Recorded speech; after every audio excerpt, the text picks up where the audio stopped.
Right, you guys. Happy Halloween, everybody. My name is Eric. I'm from Chandler Physical Therapy. I'm lead physical therapist and owner, along with my wife, Ashley Christensen.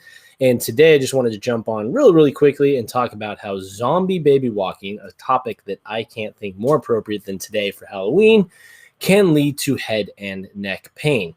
So, what is zombie baby walking? Well, zombie babies, if you've ever been a parent or if you've ever watched a baby learn to walk, they're not super stable initially. And what happens as they start to walk and they're just figuring it out, they sit there and they kind of bring everything up. They look like a little zombie. So when we start walking, it can be part of weakness of the core, kind of scapular region, midsection glutes. That's kind of all for me what I think of the core. It's not just your six-pack muscles. There's a lot going on with it.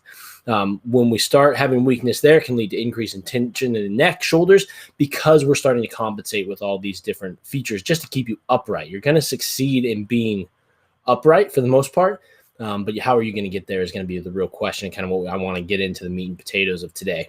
And that can develop trigger points, pain, headaches, and much more, but we're going to kind of gloss it over. If you have more questions at the end, let us know. We can certainly talk about that. But when we look at babies and they start to learn to walk, in my stock picture that I stole from the internet, you can kind of see clearly this infant has not walked very much. The feet kind of are very unstable. And as they're walking, the arms kind of go up, everything kind of comes up, and they look like a zombie, or how I think they look like a zombie. And the reason that is they don't trust their waist and their legs in this position yet. They've been crawling. They're really stable when they're crawling. They're probably really good at rolling and stuff like that, but they're not good at walking with their hips in that position. They lack that good extension stability, that good core stability in this position to stay upright. And so what happens is that we start to use other muscles to stay upright, and that upright kind of shrugging posture, something we call high threshold posture, might lead into something you have heard of as kind of an upper cross posture.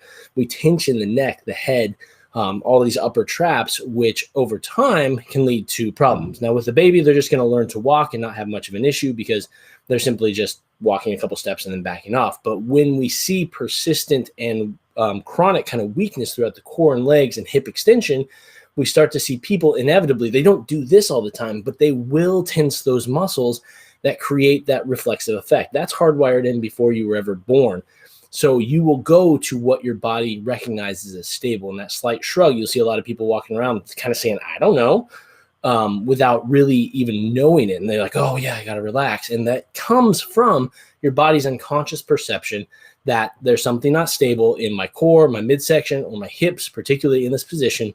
So I'm going to make myself stable by creating zombie baby position. So in a nutshell, that's kind of what we're dealing with. Over time, it starts to kind of progress. We'll get this upper cross posture, what you see here kind of on, I hope, your left side of your screen. There's weakness kind of through the deep neck flexors and kind of upper chest, as well as kind of underneath your shoulder blades and scapula. So we kind of start to slouch a little bit. And then we end up with kind of persistent tightness through kind of the neck and kind of through the chest as well, kind of that lower aspect of the chest, which is why we see a lot of folks who work on computers kind of fall into this posture anyway. So we see we're lacking core stability, and then we're starting to sit in the bad posture over time. For long periods of time, it can build up. And what happens is we get trigger points built up in, for this example, the upper trapezius, but lots of other places can have it. And where you see the X's are very commonly where that chronic muscle tension is held. And where the red is where you see that chronic muscle tension refer to. So if that looks familiar to you, kind of that classic tension headache, base of the skull, wrapping around into my forehead, what we call a ram's horn referral pattern, is all very common to see in this situation. So if you're seeing headaches and stuff like that, persistent neck tightness that isn't getting better, even though you're like, I stretch my head and neck out every single day, I would highly encourage you to look at kind of core stability, core strength. If you guys do have questions, please message us, comment, get a hold of us however you can. In this slide here, if I would actually do my job here, maybe. There we go. We do have free discovery visits, so if you want to get a hold of us, you're more than welcome to pop onto that link, and you can kind of sign up and put all your information in, and we can go from there, have a conversation, and see, hey, is this what's going on, or if there's anything else that we can do to help you guys out. So if you do have questions, either hit us up in the comments, email us, reach out via the website, which is chandlerpt.net. And if not, hope you guys have a great and safe Halloween out there, whether you're dressing up or not. Have a great day.